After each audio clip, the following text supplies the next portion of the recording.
The garage won't open. While I was away on a business trip, my son called and said he left the car I lent him right in front of the garage. Won't open? Is it broken? When I returned home a week later, a foul smell emanated from the now non-operational garage. Occasionally, I heard rattling noises from inside. Could it be a bear? Reports of bear sightings in the neighboring town added to my fear. I cautiously peeked inside and discovered an unexpected situation, leading to a citywide commotion. I'm Lisa Martin, 40 years old. My husband George, 1 year younger, and I live in a secluded mountain neighborhood on the outskirts of town. Our son Lucas moved to an apartment in the city for college. Originally frugal, my husband drastically reduced financial support after Lucas left home. Even my part-time job couldn't cover all our expenses. Can't you contribute more to the household? I asked. His response: No. Stick to the initial agreement from our early marriage days. But times have changed, especially with Lucas's tuition looming. It's your job to figure it out. My husband snapped. Our strained relationship worsened, and since Lucas left, we hardly speak anymore. Living with my breath-catching husband, my sole enjoyment is watching variety shows. However, he disapproves even of that. Honestly, watching this trivial stuff every single day. He grumbles openly. So, I sneakily watch TV when he's not around. One day, while tidying up after dinner, my husband approached and scrutinized my body from head to toe. You know, once you hit 40, your figure starts falling apart. It's because you're lazy. Lack of self-discipline, that's the problem.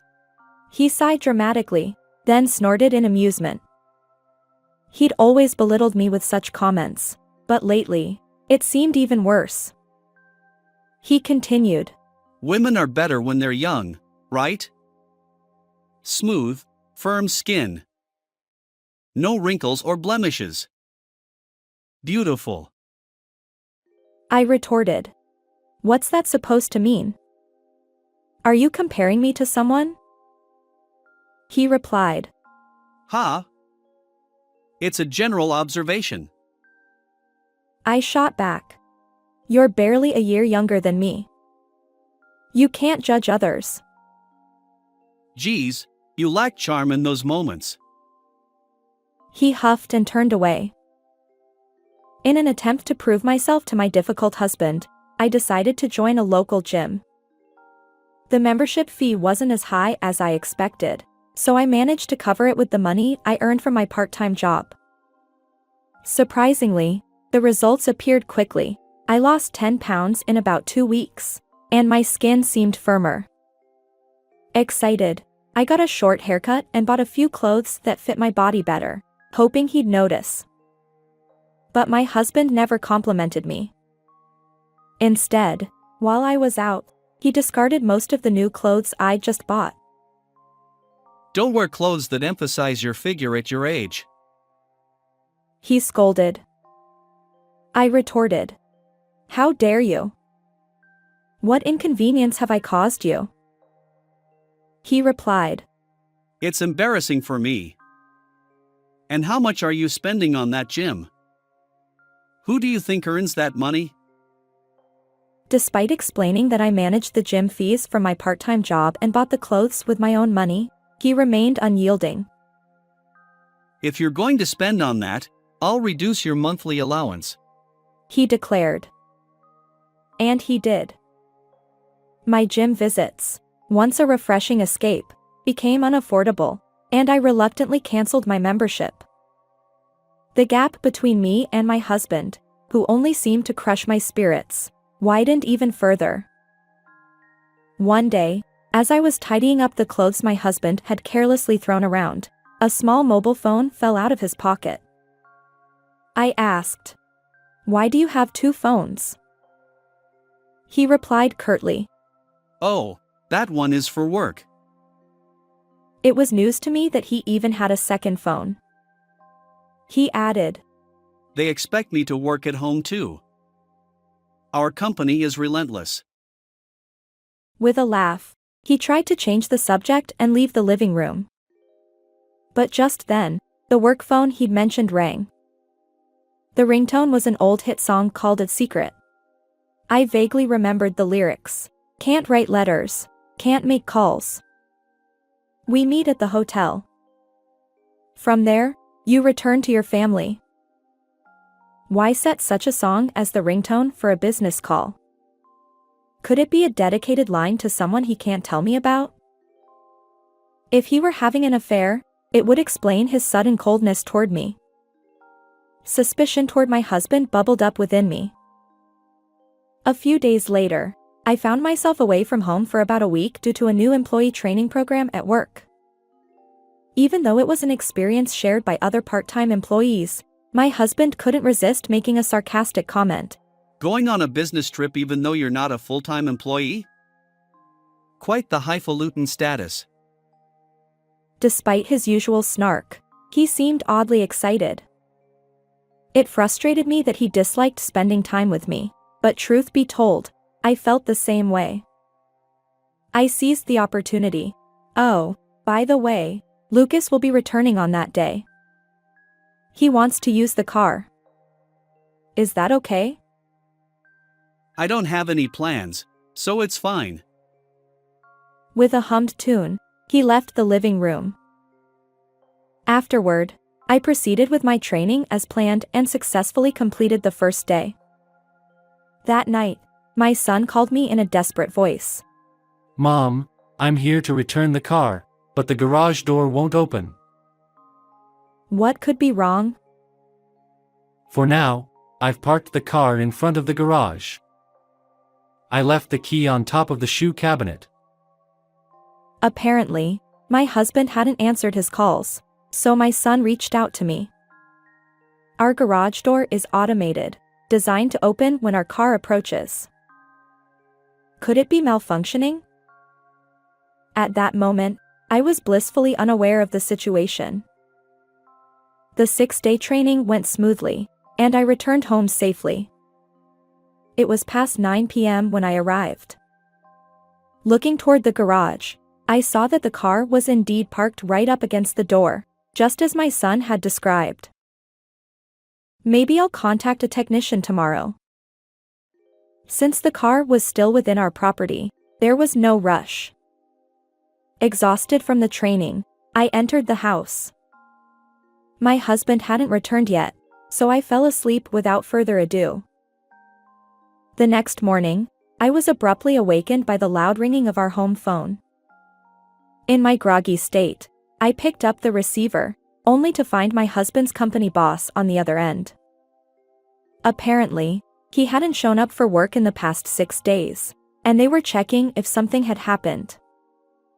Panicking, I promised to investigate immediately. I apologize. I've been away on a business trip for a week. After ending the call, I hurriedly dialed my husband's mobile. But despite multiple attempts, he remained unreachable. Could something have happened to him? Anxious, I paced around, still holding the phone, until I realized I was standing at the garage entrance in my pajamas. And there it was, the familiar ringtone emanating from inside. I approached cautiously and noticed that the garage door was partially open, about 12 inches from the ground. It seems I hadn't noticed the previous night due to the darkness. As I approached with trepidation, an intense foul odor wafted through the gap. Ugh, what's that smell? I covered my nose with my hand and involuntarily stepped back. In my mind, I recalled news about bears appearing in the city. Straining my ears, I heard faint sounds coming from the garage. Could it be my husband, who was working inside, attacked by an intruding bear? Overwhelmed by sudden anxiety, I used a stepladder to peer through the skylight. To my astonishment, what I saw wasn't a bear but something entirely unexpected. Wait. Is this a joke? There, my husband and an unfamiliar woman lay naked on a camping bed. Reflecting on it, my husband had always been a bit unconventional. He'd randomly suggest, Let's change the atmosphere tonight. and set up a tent in the front yard or spread out camping gear in the garage. I had occasionally enjoyed those unconventional nights too. Ah. I see. Perhaps it's a woman's intuition. As soon as I observed the situation in the garage, everything became clear. The naked woman next to my husband must be his second cell phone contact. They've been meeting secretly, and this time, since I was away on a business trip, my husband invited her to our home.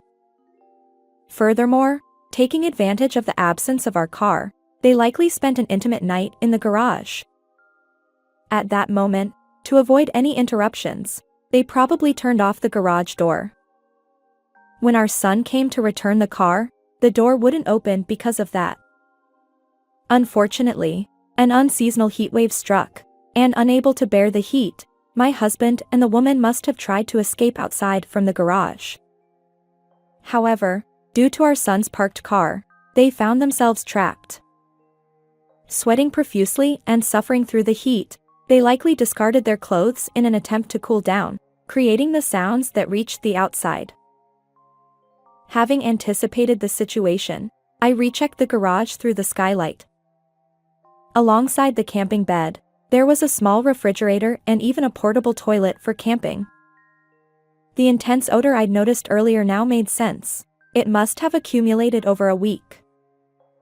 Fortunately, both my husband and the woman seemed conscious and physically capable. They weren't in immediate distress. I climbed down the ladder, took a deep breath, and pondered the most effective course of action. 10 minutes later, with utmost seriousness, I dangled a fishing line through the skylight gap. My target? The discarded clothes from the two. Despite the nauseating smell, I persisted, eventually retrieving their underwear as well. Afterward, I made a call to a certain place and dialed my husband's mobile once again. Startled by the incoming call, he answered promptly, as if saved by divine intervention. Hey!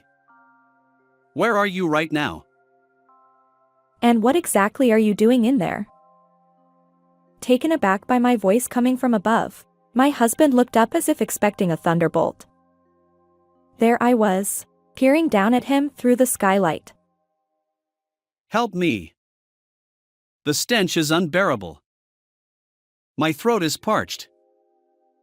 Whether he realized he was caught in the act of infidelity or not, he desperately sought my help. Before that, how about you spill all the details about the woman lying naked next to you? That's irrelevant. Just get us out of here. Not so fast. That second phone is clearly hers. If you don't come clean, both of you could be in serious danger. Finally conceding to my unwavering stance, my husband, now audibly struggling, began recounting the events that led to this predicament. The woman involved is a subordinate from my husband's company, and they've been having an affair for a year. While I was away, they turned the garage into their makeshift hotel. However, the next morning, when they tried to leave, my son's parked car blocked their way, leaving them trapped. Fearing exposure of their inappropriate relationship, they decided to wait silently until a solution emerged. As the heatwave intensified, they shed their clothes to conserve energy. I've recorded everything you just said, so it'll come back to haunt you during the divorce settlement. I warned. My husband weakly replied. Our lives are at stake. You can dictate the divorce terms. But before he could protest further, police sirens blared, and 6 patrol cars lined up in front of our house. Hey! Why are the police here? Ignoring my husband's question, I peered down from the roof of the garage. The sight of 6 patrol cars lined up in front of the house was truly impressive. And then 4 local hunters, armed with rifles, joined the police, surrounding the garage.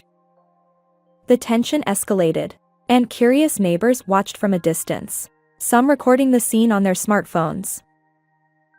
As the car blocking the garage door was moved, several police officers, guided by what seemed to be the incident commander, cautiously began prying open the door. The intense stench permeated the area, causing everyone to grimace. Then, with a collective sigh of relief, my husband and the woman rolled out from the gap in the door. Oblivious to their indecent state, they gasped for fresh air like goldfish. But as their breathing steadied, they finally noticed the rifle barrels pointed at them, and their shock was palpable. Don't shoot.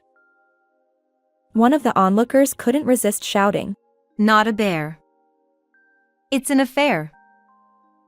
Laughter rippled through the crowd of neighbors who had been watching from a distance. The embarrassed woman blushed crimson and hid behind my husband. Subsequently, an ambulance arrived. Wrapped in blankets, my husband was carried by paramedics toward me. Why did it have to escalate like this? I'm sorry. I thought there was a bear in the garage and called the police. With a mischievous smile, I watched him go, his eyes filled with resentment. And so, my husband was whisked away in the ambulance. In the end, my husband's inappropriate relationship within the company was exposed, and both he and the woman were fired. I filed for divorce, seeking $13,000 in compensation from each of them. With their public indiscretions, they lost support from relatives and found themselves in a tight spot. Now, they share a cramped, run-down apartment, living a dreary existence.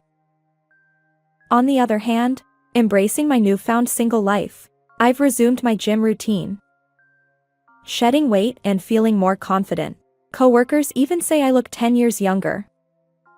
For now, I'll savor this carefree single life and focus on self-improvement. How did you find this story? And don't forget to subscribe. See you in the next video.